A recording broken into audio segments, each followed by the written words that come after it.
This show is sponsored by BetterHelp. What are your self care non negotiables? Maybe you never skip leg day or therapy day. When your schedule is packed with kids' activities, big work projects, and more, it's easy to let your priorities slip. Even when we know what makes us happy, it's hard to make time for it. But when you feel like you have no time for yourself, non negotiables like therapy are more important than ever.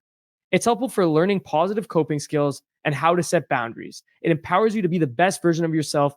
It isn't just for those who've experienced major trauma. If you're thinking of starting therapy, give BetterHelp a try.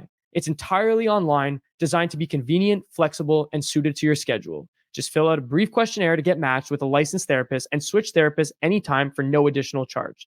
Never skip therapy day with BetterHelp. Visit betterhelp.com/THPN today to get 10% off your first month. That's BetterHelp, HELP.com/THPN. Episode 83 of the Habs Culture podcast. My name is Justin Schwartz, and I'm alongside my good friend Liam Baum. I seem to say this a lot, but it has been a minute. It has been a busy summer, taking the time to relax, chill. Not much going on in hockey, so that kind of helps our case. But it doesn't change the fact that we wanted to get back out here, talk a little bit of hockey, come up with a few topics that may be interesting for you guys. And like I always say, we're always going to try and make these episodes a little bit shorter, maybe divide them up a little bit. But nonetheless, I don't know if there's anything that you wanted to add in there, Liam. Maybe just you know, a little intro. No, I've got nothing to add. It's been a while, but we got some content set up, and the hockey season's approaching, so we're gonna get everyone back into the Habs. So we're currently today July 30th. The summer's flying by. 2 days out until August 1st.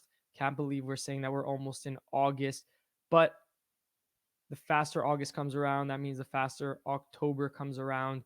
So we thought that we'd start it off with a little segment where we're going to go over the top 10 Montreal Canadiens roster players. This is a list that Liam and I put together. It is a consensus ranking. There might be guys that are left off the list that you don't agree with, but it doesn't change the fact that these are our top 10 guys going into the season. So we'll start it off at number 10, Joshua Roy. Now, last season, put up 9 points in 23 games with the Canadiens, had a very solid season in Laval before getting called up with 32 points in 41 games. I think at number 10, this is a fair ranking, Liam, because I think there's still stuff left in the tank for Joshua Roy to show us, but I don't know how high his ceiling really is. Yeah, realistically, he's the sixth forward in the top six, and assuming he plays on the second line with Kirby and Cole, maybe I want to say with Dak Caulfield or Dak and Slavkovsky, he should be poised for like a 40, 50 point season. I feel like that's, a good line to set it at because he is going to be able to profit off of the other two guys he's going to be with. And I'm going to assume he gets power play time as well based on the way he was playing before he got injured. It was really looking up. I don't even want to think of it as 9 points in 23 games because I feel like the first, I want to say 6 or 7 games, he was playing on like the fourth line, right? He wasn't playing in the top No, he six. wasn't getting very many minutes, that's for sure. So I think he is our 10th best player, at least in terms of what he can bring next season and the potential he has. Still very young, 20 years old. So you can't expect, an 80-point year out of a guy who's not going to be on PP1. But I really like Joshua. I think he's going to have a really good season. Good to hear. So Joshua at number 10 for us. I think that that's realistically a fair ranking. I don't see, look, I guess there is the possibility that he could jump up, maybe make some sort of a splash. And if he does actually end up putting up 40, 50 points, this ranking could be proved wrong. But nonetheless, that's where we have him right now. And Liam, I'll let you take it away. Number 9, we have Alex Newhook. Alex Newhook finished the season on power play one due to some injuries. We're going to assume he still stays on power play one, I think, with. Actually, no, he probably doesn't. But either way, he's going to be playing a top six role. 34 points in 55 games last year, 15 goals. Missed a lot of time to injury and was on pace for like a 50-point year. So I'm going to say he improves along with all the other guys on the Canadiens, continues to develop another young guy, first round pick that the Canadiens traded for. And yeah, I think he's going to profit off the guys he plays with as well, is able to create offense. And I think this is a perfect ranking at number 9. And here's the thing about Alex Newhook for me. I just don't know what his ceiling is. That's the problem. I think that he doesn't necessarily have all the tools in the toolbox to be a top line player. And I think we know that based off what we gave up to acquire him.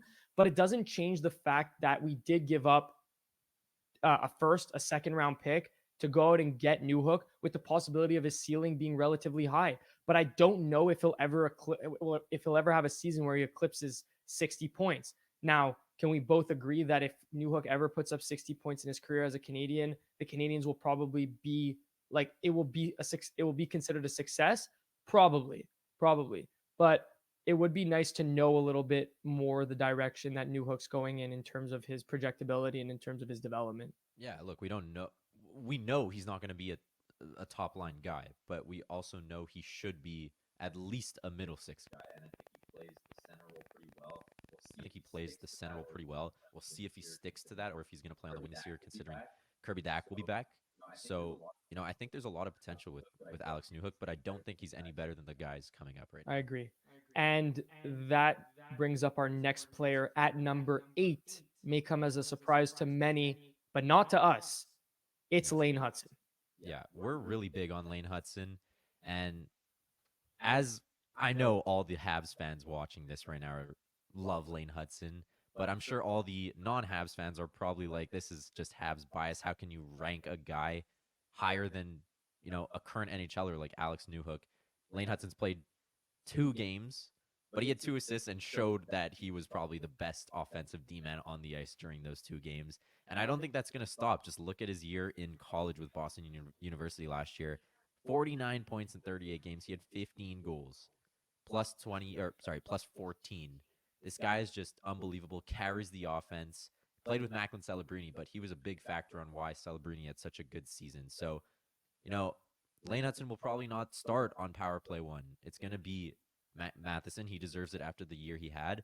But I wouldn't be surprised 30 games in if the season's not going great for Matheson and the Habs are, not doing very well. A shakeup could happen and Lane Hutson could be on that power play 1. And who knows, maybe he puts up 40 points like Luke Hughes did this past year. And to be honest with you, I don't even think it's completely out of the question that Lane Hutson also wins the Calder Trophy. I mean, obviously, there's a stacked lineup in terms of who's in front of him, whether that's Celebrini, Will Smith, Michkov, Dustin Wolf. But if you look back at the year that Mo Seider won the Calder Trophy, he only put up, I think, just north of 50 points. So with that being said, I think that that's definitely in the cards. The Habs move off of Matheson. Gooley will still be around, but he doesn't have the offensive upside that Lane has. Lane's a dynamic player. We'll see what happens. If he's sheltered properly, I think that he could be in for a big time season. And I think at the end of this season, we're saying right now that he's ranked at number 8. I think at the end of this season, we can easily rank him inside of our top 5, depending on how the season goes, going into the 2025-26 season. Yeah, I'll give you a hot take right now. I think he's finishing in this top 5 based on, the Habs roster players right now. And I don't think it's a surprise at all. And people are probably going to argue why is Hutson higher than Alex Newhook? Because he's not even played a full NHL year yet. And our answer is because it's what he can bring to the table. He has such a high potential, and his offensive drive is absolutely unreal. It's, he's not Cale Makar, he's not Adam Fox, but he's showing signs of the type of defenseman those guys are. Absolutely. Know the beautiful thing about being a sports fan? There's only like 2 days the whole year without a game. 2. With so much happening and so much action, that makes just about every day game day at DraftKings Sportsbook. It's super easy for first-timers to get started. Try betting on something simple like picking a team to win. Go to the DraftKings Sportsbook app, select your team, and place your first bet. It really couldn't be any easier, any simpler. Guys, this is the perfect time to get in and start betting on futures for football, for hockey. These seasons are right around the corner, and there's no time to wait. And if you are new to DraftKings, you got to check this out. New customers bet $5 and get $150 in bonus bets instantly. Download the DraftKings Sportsbook app now and use code THPN. That's code THPN for new customers to get $150 in bonus bets instantly when you bet just $5. only on DraftKings. The crown is yours. Bonus bets expire 168 hours after issuance. Gambling problem? Call 1-800-GAMBLER or visit www.1800gambler.net. In New York, call 877-8-HOPE-NY or text HOPE-NY 467-369. In Connecticut, help is available for problem gambling. Call 888-789-7777 or visit ccpg.org. Please play responsibly. On behalf of Boot Hill Casino and Resort, 21 plus age varies by jurisdiction. Void in Ontario. Bonus bets expire 168 hours after issuance. See dkng.com/hockey for eligibility and deposit restrictions, terms, and responsible gaming resources. NHL and the NHL Shield are registered trademarks of the National Hockey League. Copyright NHL 2023. All rights reserved. And that brings us to our next player at number 7. May come as a shock to many people, but we have Kirby Dach. Honestly, it could seem pretty low, but he hasn't played hockey in a year. So we got to be realistic. He's not going to come back and automatically put up 80 points. And people might argue, why is he higher than the next coming, or why is he lower than the next few guys that are coming up on our list? And we want it to be realistic. And I guess you can argue, is Lane Hudson at 8 realistic? But we think it really is. But Kirby Dach at 7 is going to play top minutes on this team, is going to play that power play 1 role. In the 1 game and 1 period he played, he definitely showed some development. So hopefully he's going to show more signs of development and continue to bring his offensive game, defensive game, everything that we really think Kirby Dach could be. Again, he's a 3rd overall pick, 23 years old. There's so much to bring for him, and I think he's going to absolutely thrive this year. Yeah, I'm really excited to see him play. It's just, to me, it's just unfortunate that we obviously didn't get to see him last year. We waited so long for this Montreal Canadiens team to actually have, Suzuki, Caulfield, Dach, Laugh on the ice at the same time. You lose Dach a game and a period into the season. Very unfortunate. Hopefully the rehab went well. Hopefully that he recovered properly. And look, to be honest, from a social media perspective, it looked like he was putting in the work to get back to square one, to get back to full bill of health. And honestly, that's the only thing that we can hope for. So hopefully he's going to be that 2C down the stretch. And hopefully, he can actually be that 65, 70 point player. Am I shooting too high there, Liam? No, I don't think so. And I was just about to say, call it a hot take, but I think he's finishing in a top 3 position on this list at the end of the season. Very interesting. It's going to be interesting to see who he bumps out, considering, I won't spoil it, but Nick Suzuki's there. So what's going to happen with some of those other guys? But it doesn't mean that the other guys will do bad. It's just, I think Kirby is. You think he's that guy? He's that guy. He is. I like it. He's that guy. I like it. So let's move on to number 6. Now, this one may be a little controversial because we do have another defenseman in front of this defenseman, but it is Kaiden Guhle. Now, I think the argument is going to be made from a perspective of, well, I don't know what you think, Liam. I think there's people out there that will with full confidence tell you that they think Kaiden Guhle is much better than a guy like Mike Matheson. I know I might be spoiling the list here, but do you think Kaiden Guhle, like, we have him at 6, Matheson, I'll spoil it right now, is at 5. 4. Is at 4. Sorry. So Matheson's at 4, Guhle at 6. Do you think that is a fair analysis going into this season? Yeah, because I think we're still basing it a lot off of last year. We're not ranking it based on what we think could happen. It's based off what has happened and what's to come in this coming season. And I don't think it's a wild take at all. Guhle, obviously not the most offensive guy, but you need a guy like Kaiden Guhle on your team to bring that 2-way defenseman role. He's gonna put up points, but he's also going to play a super big shutdown role against big players, or big teams' top lines like Colorado, Edmonton, Tampa Bay, all those teams that we have to face. So I think it's a very fair ranking. I think Guhle's going to take another step forward this season. Yeah, I like it. I think the reason that he's 6 and not 4 is obviously, like you mentioned, the offensive production, but that doesn't necessarily determine how good you are as a player, right? We always rank Jacob Slavin at the top of defenseman lists, but he's not the most offensive guy. But with that being said, we'll get to Matheson, but for right now, Guhle could be 6, and he can easily jump over Matheson this season. There's no doubt in my mind that he can do that. Let's not forget Guhle's 22 years old, so we'll keep it at that. Brady Shea signed a $7 million deal, so there you go. He's never put up more than like 40 points. There you go.